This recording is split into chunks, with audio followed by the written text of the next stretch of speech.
If you're not getting alerts your phone is blocking them, here's how to enable alert. First of all, go ahead and on iPhone, your phone settings, open the settings app.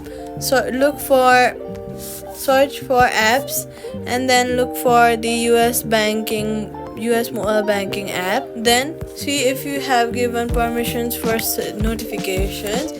If not, search for notifications, look for mobile banking app, and then push the notifications allow button on. After that, go ahead and turn off focus mode or do not disturb mode off if you have turned them on. Next, in app, go ahead and open your app and then go to alerts, then go to enable notifications.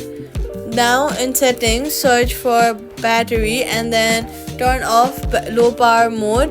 Turn off your low power mode. Test alerts with a balanced notification, and that's it. Subscribe for more quick fixes.